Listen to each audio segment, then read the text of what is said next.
Yo, bienvenue dans ce nouveau numéro de Manga Animation qui, je l'avoue, a pris bien son temps pour sortir.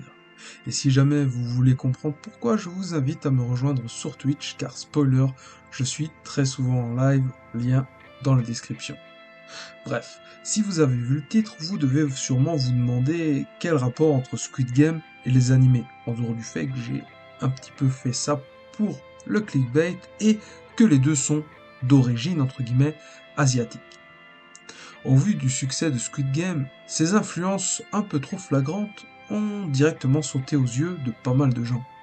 Alors beaucoup ont parlé de Battle Royale, un roman de 1999 écrit par Koushun Takami, dont la renommée a plus ou moins été faite par les films qui ont derrière été déclinés dans tous les formats possibles et imaginables, donc j'imagine que vous devez sûrement connaître le principe de cette histoire. Mais personnellement, je ne vois pas trop les similitudes avec Squid Game, en dehors du fait que les participants se retrouvent sur une île. Par contre, il y a deux œuvres qui, une fois mixées, ne font plus aucun doute. Le premier, pour les entre guillemets jeux mortels, est inspiré de Kamisama no Hiyutori, ou As the God Will, un manga scénarisé par Muneyuki Kaneshiro et dessiné par Akeji Fujimura, dans lequel, pour faire simple, une entité divine débarque dans un collège japonais pour forcer les élèves à participer à des jeux de cours de récréation, type 1, 2, 3 soleils, et bien entendu, s'ils commettent une erreur, Donc, on a le lieu, on a le principe, maintenant il nous faut l'histoire. Et vous avez sûrement vu des gens sur Twitter qui voulaient ramener leur science en disant oui, Squid Game c'est telle œuvre, les personnages ne sont pas originaux, si vous avez aimé Squid Game vous devez aller voir ça, blablabla. Car c'est vrai que l'histoire dans ses thèmes et personnages sont extrêmement similaires à une des œuvres de l'un de mes auteurs préférés. Et comme beaucoup d'autres l'ont également fait, il est temps de mettre en lumière ce génie trop peu connu qui mérite vraiment que l'on s'intéresse à son travail.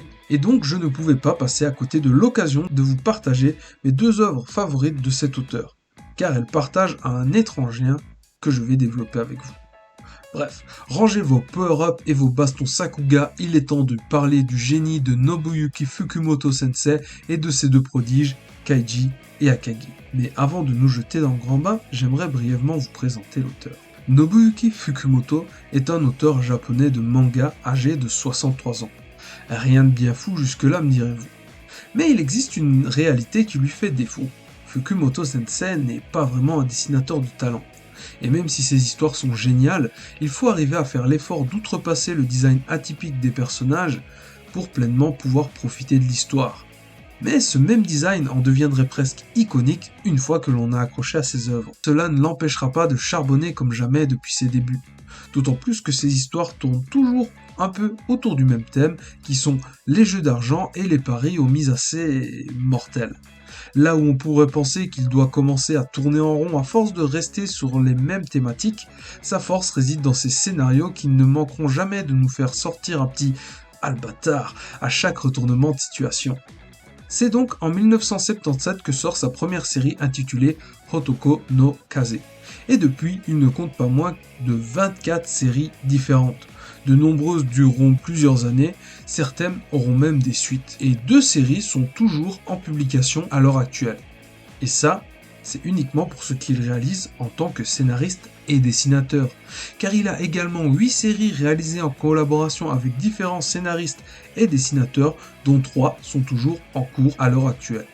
On peut aussi ajouter qu'il a participé à l'écriture de 2 des 3 films live action de Kaiji. Fukumoto Sensei est donc un énorme bosseur, et lorsque l'on connaît un peu la qualité de ses histoires, on peut se demander où il continue à aller chercher ses idées à l'heure actuelle.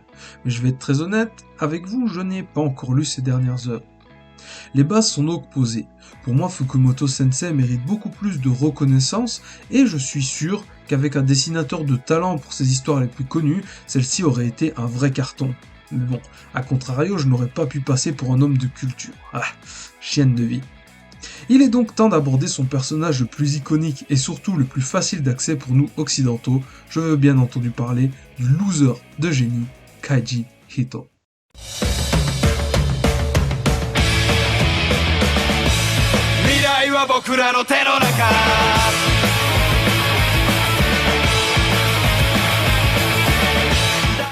Tobaku Mokushiroku Kaiji, ou L'Enfer du Paris Kaiji en français, est donc un manga écrit et dessiné par Nobuyuki Fukumoto.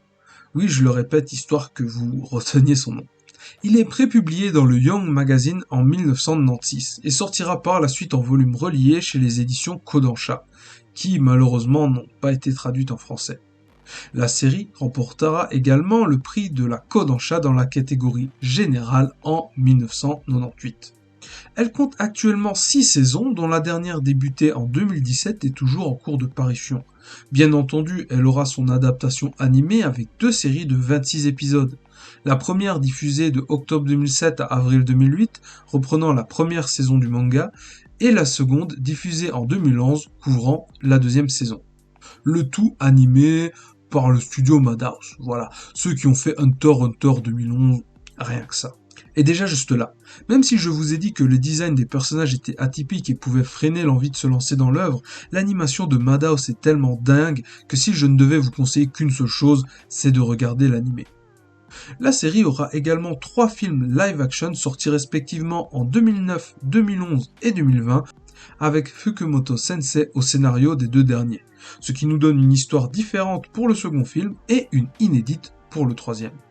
Donc on continue sur la lancée des best guys qui perdurent à travers le temps. Mais bon, arrivé ici, vous devez toujours vous demander quel rapport avec Squid Game. Eh bien vous voyez Seong Ji-hoon, c'est tout simplement Kaiji. En plus vieux, moins tricky et plus vénère, mais l'esprit du perso est bien là. Bon, je troll un petit peu, mais vous allez vite comprendre avec le synopsis. Kaiji Hito est un loser de la pire espèce, un chômeur vivant dans un appartement crasseux.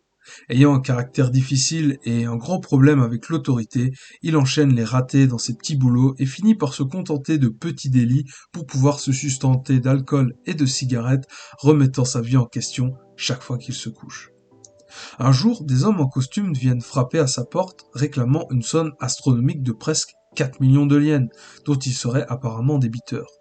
Il n'a pas souvenir d'avoir emprunté une telle somme d'argent, mais se rappelle vaguement avoir accepté de signer un papier pour se porter garant pour l'un de ses anciens collègues, qui lui avait bien forcé la main profitant de sa gentillesse naturelle. Le collègue en question ayant disparu, il revient maintenant à Kaiji de rembourser cet argent, mais bien entendu, il ne possède pas une telle somme. L'un des hommes dénommé Endo va donc lui faire une proposition assez surprenante. Il pourrait bien entendu travailler, mais il lui faudrait plus de 10 ans pour rembourser sa dette, autant dire gâcher sa jeunesse. Sachant cela, que dirait-il d'embarquer sur un bateau casino nommé Espoir et tenter de remporter le pactole, qui lui permettrait non seulement de rembourser sa dette, mais également d'échapper à cette vie de misère qui le tue à petit feu. Voilà, simple, propre et efficace. Je ne pense pas avoir besoin de vous faire un dessin, tous les éléments sont réunis. Mais attention, dans Kaiji, ne vous attendez pas à avoir un seul coup de feu tiré ou des bastons sanglantes pour récupérer le pactole. Ici, c'est la nature humaine qui est exacerbée.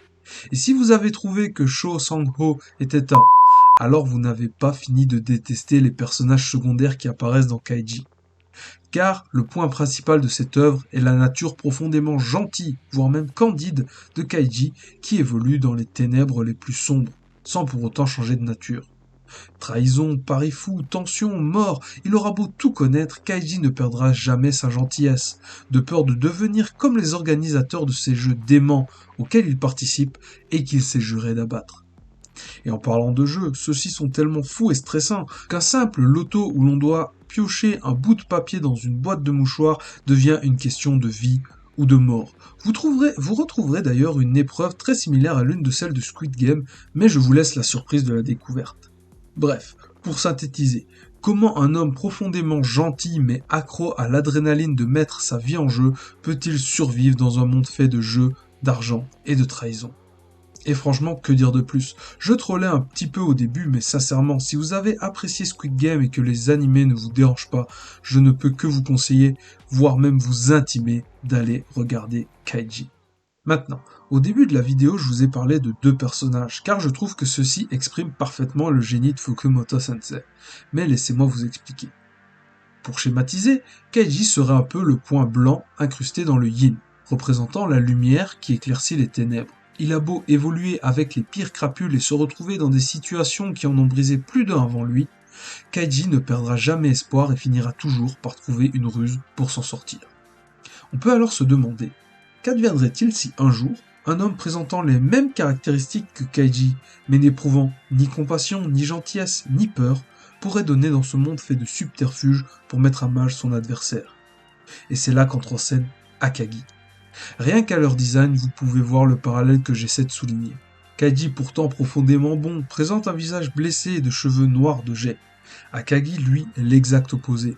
Ses cheveux blancs et sa posture immaculée lui donnent l'aspect d'un ange tombé du ciel, mais cachent en réalité un cœur encore plus sombre que le monde dans lequel il évolue.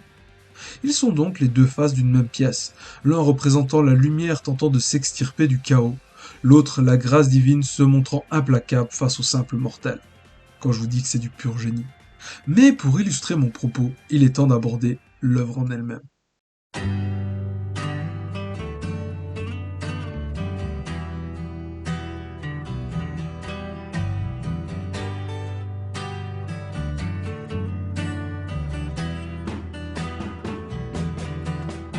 Akagi, ouais, difficile de faire plus simple comme nom de série, est un manga initialement prépublié dans le magazine Kindai Mahjong, un magazine spécialisé dans le mahjong de l'éditeur Takeshogo, de 1991 à 2018.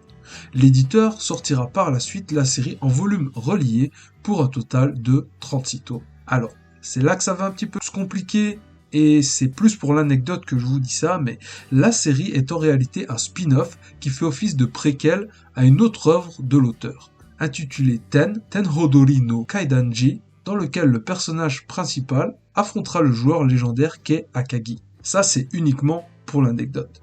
La série aura également son animé de 26 épisodes diffusé entre 2005 et 2006, produit par le studio Madhouse.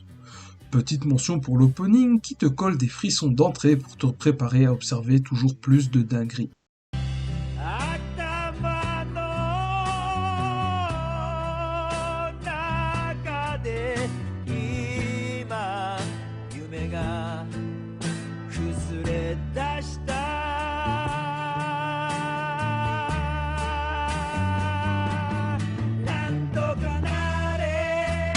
La série a également été adaptée en drama composé de 3 saisons sorties respectivement en 2015, 2017 et 2018, retraçant les événements du manga. La première saison est d'ailleurs disponible gratuitement sur Crunchyroll. Après l'œuvre étant un spin-off, il n'y a finalement pas grand chose à dire de plus dessus. Nous pouvons donc passer au synopsis. 1958. Le Japon se relève difficilement de la guerre du Pacifique et ses habitants s'évertuent tant bien que mal à reconstruire leur pays pour se préparer au grand boom de l'expansion. Un soir, par une nuit pluvieuse, dans une salle de mahjong, des yakuza sont en train de plumer le propriétaire, qui essaie de faire bonne figure alors qu'il s'endette un peu plus à chaque partie. Alors qu'il est en train de perdre espoir et commence intérieurement à appeler à l'aide et à demander un miracle, un jeune garçon de 13 ans, trempé jusqu'aux os, fait irruption dans la pièce. Serait-ce là la réponse des dieux, se demande-t-il ? Ne sachant plus quoi faire et remarquant l'esprit vif du jeune homme, il décide de s'en remettre au sort et de laisser son avenir entre les mains du garçon. Mais il ne savait pas qu'en réalité, il venait d'éveiller un démon avide et insatiable qui s'apprêtait à changer le monde de la pègre à tout jamais. Là, dans cette petite salle sombre, s'écrivait le début de la légende d'Akagi, l'homme du royaume divin. Et y a-t-il vraiment quelque chose à ajouter de plus à ce synopsis ? Tout est là. Le premier épisode pose les bases directement. Nous allons suivre un jeune prodige qui s'apprête à changer le monde de la pègre en jouant mahjong.